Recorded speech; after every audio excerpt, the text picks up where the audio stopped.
ನಮಸ್ಕಾರ ಸ್ನೇಹಿತರೆ, ನಾನು ನಿಮ್ಮ ದೀಪಕ್ ಕ್ಷತ್ರಿಯ. ಈ ವಾರದ ಇನ್ನೊಂದು ಹೊಸ ಸಂಚಿಕೆಗೆ ನಿಮ್ಮೆಲ್ಲರಿಗೂ ಸ್ವಾಗತ ಸುಸ್ವಾಗತ. ಈ ದಿನ ಎಂತದ್ದು ಗೊತ್ತಾ, ನನ್ನ ಫೇವರೇಟ್ ಹಾಗೂ ಒಂದು ಸೀಕ್ರೆಟ್ ರೆಸಿಪಿನ ನಿಮ್ಗೆ ನಾನು ಹೇಳಿಕೊಡ್ತಾ ಇದ್ದೀನಿ. ಅದು ಯಾವುದಪ್ಪ ಅಂತ ಹೇಳಿದ್ರೆ, ಈ ವಾರ ಸಹ ದೇವರಿಗೆ ನೈವೇದ್ಯವಾಗಿ ಅಥವಾ ಪ್ರಸಾದವಾಗಿ ಇಡ್ತಕ್ಕಂಥ ಒಂದು ಪುಳಿಯೋಗರೆ. ನಾರ್ಮಲ್ ಆಗಿ ಮನೇಲಿ ಮಾಡ್ತಕ್ಕಂಥ ಪುಳಿಯೋಗರೆಗಳಲ್ಲ, ಇದು ವಿಭಿನ್ನವಾದ ಒಂದು ಅದ್ಭುತವಾಗಿ ಟೇಸ್ಟ್ ಮಾಡುತ್ತೆ. ಇದನ್ನ ಒಂದು ಆಂಧ್ರ ಶೈಲಿಯಲ್ಲಿ ನಾನು ಮಾಡ್ತಾ ಇದ್ದೀನಿ. ಸೊ ಮತ್ತೆ ಇನ್ಯಾವುದೇ ತಡ ಮಾಡಿದಿರ, ನಡೀರಿ ಈ ಒಂದು ಅದ್ಭುತವಾದ ದೇವಸ್ಥಾನದಲ್ಲಿ ಪ್ರಸಾದ ಕೊಡ್ತಾರಲ್ಲ ಅಂತ ಒಂದು ಪುಳಿಯೋಗರೆನ ಯಾವ ರೀತಿ ಮಾಡುವ ಅನ್ನೋದನ್ನ ನೋಡುವ. ನಡೀರಿ.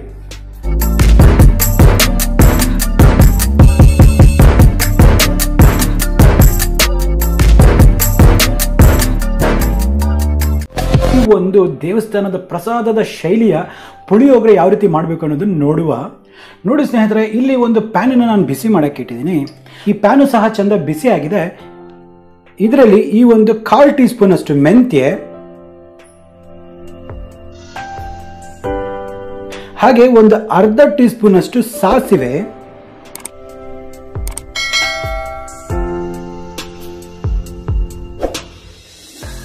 ಹಾಗೆ 1 ಟೀ ಸ್ಪೂನ್ ಅಷ್ಟು ಎಳ್ಳು, ಹಾಗೆ ಅರ್ಧ ಟೀ ಸ್ಪೂನ್ ಅಷ್ಟು ಜೀರಿಗೆ,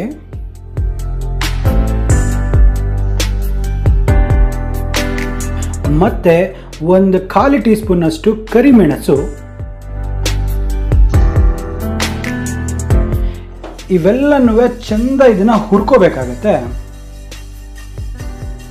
ನೆನಪಿರ್ಲಿ, ಎಲ್ಲವೇ ಒಳ್ಳೆ ಲೋ ಫ್ಲೇಮಲ್ಲೇ ಹುರಿಬೇಕಾಗುತ್ತೆ. ಯಾವುದೇ ಕಾರಣಕ್ಕೂ ಹೈ ಹೀಟಲ್ಲಿ ಇದನ್ನ ಹುರಿಯಕ್ಕೆ ಹೋಗಬೇಡಿ.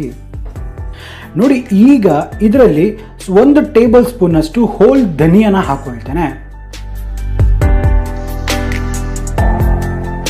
ಸೊ ಈಗ ಇದನ್ನ ಸಹ ಅಷ್ಟೇ ಒಂದೊಳ್ಳೆ ಹೊಂಬಣ್ಣಕ್ಕೆ ಇದು ಸ್ವಲ್ಪ ಕ್ರಿಸ್ಪ್ ಆಗೋವರೆಗೂ ನಾವು ಇದನ್ನ ಚಂದ ಹುರಿಬೇಕಾಗುತ್ತೆ. ನೋಡಿ, ನೀವು ಇಲ್ಲಿ ನೋಡ್ತಿರ್ಬೋದು, ಇದೆಲ್ಲ ಒಂದು ಒಳ್ಳೆ ಕಂದು ಬಣ್ಣಕ್ಕೆ ಬಂದಿದೆ, ಒಂದು ಒಳ್ಳೆ ಘಮ ಸಹ ಬರ್ತಾ ಇದೆ. ಇಷ್ಟು ಮಾತ್ರ ಆದರೆ ಸಾಕಾಗುತ್ತೆ. ಸೊ ಇದನ್ನೆಲ್ಲವೇ ಈ ಪ್ಲೇಟಲ್ಲಿ ತೆಗೆದುಕೊಂಡ್ಬಿಡುವ.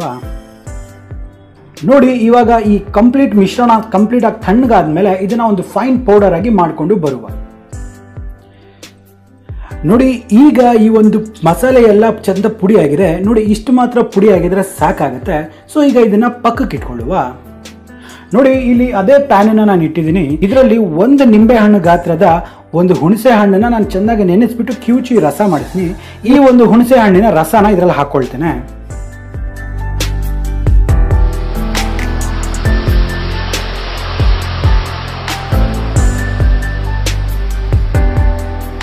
ಇದರ ಜೊತೆಯಲ್ಲಿ ಅರಿಶಿಣ, ಮೆಣಸಿನಕಾಯಿ, ಇದು ನಿಮ್ಮ ಖಾರಕ್ಕೆ ತగ్గಟ್ಟಂಗೆ ಅಡ್ಜಸ್ಟ್ ಮಾಡ್ಕೋಬಹುದು. ಹಾಗೆ ಇದರಲ್ಲಿ ಒಂದು ಅರ್ಧ ಉಂಡೆಯಷ್ಟು ಬೆಲ್ಲನ ಚೆನ್ನಾಗಿ ಪುಡಿ ಮಾಡಿದ್ದೀನಿ, ಅದನ್ನು ಸಹ ಹಾಕೊಳ್ಳುವ.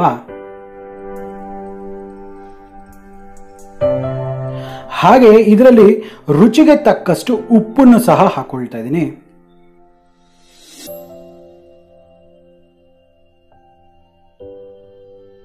ನೋಡಿ, ಹಾಗೆ ಇದರಲ್ಲಿ ನಾನು ಒಂದು 2 ಟೇಬಲ್ ಸ್ಪೂನ್ ಅಷ್ಟು ಕಡಲೆಕಾಯಿ ಎಣ್ಣೆನ ಹಾಕೊಳ್ತಾ ಇದ್ದೀನಿ.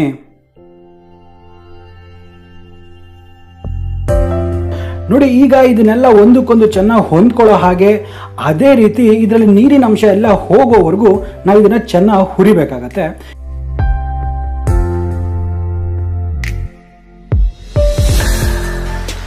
ನೋಡಿ, ಇಲ್ಲಿ ಈ ಗೊಜ್ಜೆಲ್ಲ ಚಂದ ಕುದೀತಾ ಇದೆ.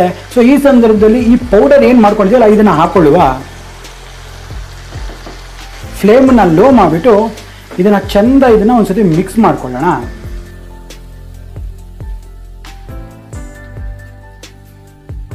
ಸೊ ಈಗ ಯಾವುದೇ ಕಾರಣಕ್ಕೂ ನೀವು ಫ್ಲೇಮನ್ನ ಆನ್ ಮಾಡಬೇಡಿ, ಇಲ್ಲ ಅಂತ ಹೇಳಿದ್ರೆ ಈ ಮಸಾಲೆಗಳೆಲ್ಲ ಸೀದೋಗ್ತಕ್ಕಂಥ ಚಾನ್ಸಸ್ ಇರುತ್ತೆ.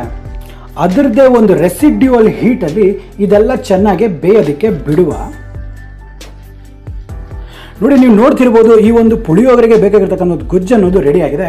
ಸೊ ಈಗ ಇದನ್ನ ಪಕ್ಕಕ್ಕೆ ಇಡುವ. ನೋಡಿ, ಈಗ ಇಲ್ಲಿ ಒಂದು ಬಾಣಲೆನ ತಗೊಂಡಿದ್ದೀನಿ. ಸೊ ಇದರಲ್ಲಿ ಏನು ಮಾಡುವ, ಇದರಲ್ಲಿ ಒಂದು 2 ರಿಂದ 3 ಟೇಬಲ್ ಸ್ಪೂನ್ ಅಷ್ಟು ಎಣ್ಣೆನ ಹಾಕೊಳ್ಳುವ, ಅಥವಾ ಒಗ್ಗರಣೆಗೆ ನಿಮ್ಗೆ ಎಷ್ಟು ಬೇಕಾಗುತ್ತೋ ಅಷ್ಟು ಎಣ್ಣೆನ ಹಾಕೊಳ್ಳಿ. ನೋಡಿ, ಈಗ ಎಣ್ಣೆ ಚಂದ ಬಿಸಿ ಆಗಿದೆ. ಇದರಲ್ಲಿ ಈ ಒಂದು 2 ಟೇಬಲ್ ಸ್ಪೂನ್ ಅಷ್ಟು ಶೇಂಗಾ ಅಥವಾ ಕಡಲೆ ಬೀಜನ ಹಾಕೊಳ್ತೇನೆ. ಇದು ಒಂದು ಸ್ವಲ್ಪ ಕ್ರಿಸ್ಪ್ ಆಗೋವರೆಗೂ ನಾವು ಇದನ್ನ ಹುರಿಬೇಕಾಗತ್ತೆ. ನೋಡಿ ಈಗ ಕಡಲೆ ಬೀಜ ಎಲ್ಲ ಸಿಡಿತಾ ಇದೆ. ಇದರಲ್ಲಿ ಮಿಕ್ಕಿರ್ತಕ್ಕಂಥ ಈ ಒಂದು ಸಾಸಿವೆನ ಹಾಕೊಳ್ತೇನೆ. ಹಾಗೆ ಈ ಒಂದು 1/4 ಟೀ ಸ್ಪೂನ್ ಅಷ್ಟು ಜೀರಿಗೆ, 1 ಟೀ ಸ್ಪೂನ್ ಅಷ್ಟು ಕಡಲೆಬೇಳೆ, 1 ಟೀ ಸ್ಪೂನ್ ಅಷ್ಟು ಉದ್ದಿನ ಬೇಳೆ, 3 ಎಸಳು ಕರಿಬೇವಿನ ಸೊಪ್ಪು, ಹಾಗೆ 2 ರಿಂದ 3 ಒಣಮೆಣಸಿನಕಾಯಿ, ಹಾಗೆ ಒಂದು ಸ್ವಲ್ಪ ಗಟ್ಟಿ ನಾನು ಕಾಂಪೌಂಡಿಂಗ್ ತೊಗೊಳ್ತೇನೆ, ಅದಕ್ಕಾಗಿ ಸ್ವಲ್ಪ ತೊಗೊಂಡಿದ್ದೀನಿ. ನಿಮ್ಗೆ ಇಷ್ಟ ಇದ್ರೆ ಇದನ್ನು ಹಾಗೆ, ಇಲ್ಲ ಅಂದರೆ ಸ್ಕಿಪ್ ಮಾಡ್ಬೋದು. ನಾನಿಲ್ಲಿ 1-2 ಚಿಟಿಕೆ ಅಷ್ಟು ಮಾತ್ರ ಹಿಂಗನ್ನು ಉಪಯೋಗ ಮಾಡ್ತಾ ಇದ್ದೀನಿ.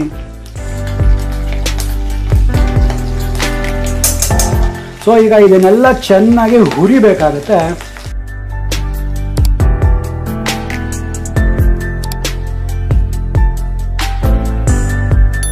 ನೋಡಿ ಈಗ ಈ ಒಗ್ಗರಣೆ ಎಲ್ಲ ಪರ್ಫೆಕ್ಟಾಗಿ ಕುಕ್ ಆಗಿದೆ, ಎಲ್ಲ ಸಹ ಚಂದ ಕಂದು ಬಣ್ಣಕ್ಕೆ ಬಂದಿದೆ. ಸೊ ಈಗ ಒಗ್ಗರಣೆ ರೆಡಿ ಆಗಿದೆ ಅಂತ ಅರ್ಥ. ನೋಡಿ ಈಗ ಏನು ಮಾಡುವ ಅಂತ ಹೇಳಿದ್ರೆ ಇದನ್ನ ಪಕ್ಕಕ್ಕೆ ಇಟ್ಕೊಳ್ಳುವ. ನೋಡಿ ಸ್ನೇಹಿತರೆ, ಇಲ್ಲಿ 1 ಕಪ್ನಷ್ಟು ನಾನು ಅನ್ನನ ಮೊದಲೇ ಬೇಯಿಸ್ಕೊಂಡಿದ್ದೀನಿ.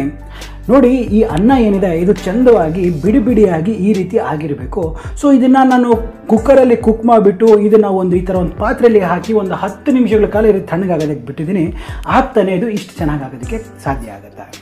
ಈಗ ಈ ಅನ್ನದಲ್ಲಿ ನಾವಾಗಲೇ ಏನು ಮಾಡ್ಕೊಂಡಿದ್ವಲ್ಲ ಈ ಒಂದು ಗೊಜ್ಜಿನ ಮಿಶ್ರಣ, ಇದನ್ನೆಲ್ಲನೂ ಹಾಕೊಂಡ್ಬಿಡುವ. ನೋಡಿ ಈಗ ಇದರಲ್ಲಿ ನಾವಾಗಲೇ ಏನು ಒಗ್ಗರಣೆ ಮಾಡ್ಕೊಂಡಿದ್ವಲ್ಲ ಈ ಒಗ್ಗರಣೆನೂ ಸಹ ನಾನು ಸ್ವಲ್ಪ ಹಾಕ್ಕೊಳ್ತೇನೆ.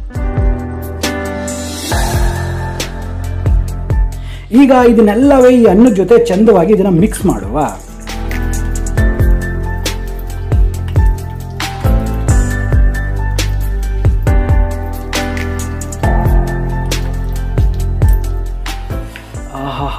ನೀವು ನೋಡ್ತಾ ಇರ್ಬೋದು, ನೋಡ್ತಾ ಇದ್ರೇ ಬಾಯಲ್ಲಿ ನೀರು ಊರ್ತಾ ಇದೆ, ಅಷ್ಟು ಅದ್ಭುತವಾಗಿ ಇದಾಗಿದೆ. ನೋಡಿ ಇಷ್ಟೇ ಅದ್ಭುತವಾದ ದೇವಸ್ಥಾನಗಳಲ್ಲಿ ಪ್ರಸಾದ ಕೊಡ್ತಾರಲ್ಲ ಆ ಒಂದು ಪುಳಿಯೋಗರೆ ರೆಡಿ ಇದೆ. ಸೊ ಇದನ್ನು ತುಂಬ ಹೆಚ್ಚಾಗಿ ಆಂಧ್ರ ಸೈಡ್ ಇದನ್ನು ತುಂಬ ಮಾಡ್ತಾರೆ. ಯಾವ ಪುಳಿಯೋಗರೆ ಅದನ್ನು ಪುಳಿಯೋಗರೆನ ಅಂತ ಅನ್ನಿಸ್ಬೋದು, ಬಟ್ ಈ ಒಂದು ಮೆಥಡಲ್ಲಿ ನೀವು ಮಾಡಿ ನೋಡಿ, ಖಂಡಿತವಾಗ್ಲೂ ತುಂಬ ಅದ್ಭುತವಾಗಿರುತ್ತೆ. ಹಾಗಾದರೆ ಈ ಒಂದು ಪುಳಿಯೋಗರೆನ ಬರ್ತಕ್ಕಂಥ ಹಬ್ಬಗಳಲ್ಲಿ ಒಂದು ಪ್ರಸಾದದ ನೈವೇದ್ಯವಾಗಿ ಮಾಡ್ತೀರಾ ತಾನೆ? ಹಾಗಾದ್ರೆ ಅನ್ಸುತ್ತೆ ನಿಮ್ಗೆ ವಿಡಿಯೋ ಇಷ್ಟ ಆಗಿದೆ ಅಂದ್ಬಿಟ್ಟು. ಇಷ್ಟ ಆಗಿದ್ರೆ ನಮ್ಮ ಚಾನಲ್ನ ಸಬ್ಸ್ಕ್ರೈಬ್ ಮಾಡ್ಕೊಳ್ಳೋದನ್ನ ಮರಿದಿರ. ಪಕ್ಕದಲ್ಲೇ ಬೆಲ್ ಐಕನ್ನ ಟಚ್ ಮಾಡಿಬಿಟ್ಟು ನೋಟಿಫಿಕೇಶನ್ಸ್ನ ಆಲ್ಗೆ ಮಾಡಬೇಕು. ಏನು ಮಾಡ್ತಿರೋ ಗೊತ್ತಿಲ್ಲ, ಅದು ಮಾತ್ರ ಆಗಿರಬೇಕು. ಇದು ಮಾಡೋದ್ರಿಂದ ನನಗೆ ತುಂಬಾನೇ ಒಂದು ಉತ್ತೇಜನ, ಮೋಟಿವೇಶನ್ ಅಂತಕ್ಕಂಥದ್ದು ಸಿಗುತ್ತೆ. ಆ ಒಂದು ಕಾರಣಕ್ಕಾಗಿ ಇನ್ನೊಂದು ಈ ಸಬ್ಸ್ಕ್ರೈಬ್ ಮಾಡ್ಕೊಳ್ಳೋದು ಇಟ್ಸ್ ಕಂಪ್ಲೀಟ್ಲಿ ಫ್ರೀ. ಇದಕ್ಕೆ ದುಡ್ಡಿನ ಖರ್ಚು ಎಂಥದ್ದು ಇರೋದಿಲ್ಲ. ಜಸ್ಟ್ ನೀವು ಮಾಡ್ಕೊಳ್ಳೋದ್ರಿಂದ ನನಗೆ ತುಂಬಾನೇ ಒಂದು ಮೋಟಿವೇಶನ್ ಸಿಗುತ್ತೆ. ಆ ಒಂದು ಕಾರಣಕ್ಕಾಗಿ ಹಾಗಾದ್ರೆ ಮುಂದಿನ ಸಂಚಿಕೆಯಲ್ಲಿ ನಾನು ಈ ತರದ್ದೇ ಹೊಸ ಹೊಸ ವೈವಿಧ್ಯಮಯ ಅಡಿಗೆಗಳೊಂದಿಗೆ ನಿಮ್ಮ ಮುಂದೆ ನಾ ಹಾಜರಿರ್ತೀನಿ. ಅಲ್ಲಿವರೆಗೂ ದೀಪಕ್ ಕ್ಷತ್ರಿಯ ಸೈನಿಂಗ್ ಆಫ್ ಅಂಡ್ ಜೈ ಹಿಂದ್, ಜೈ ಕರ್ನಾಟಕ, ನಮಸ್ಕಾರ.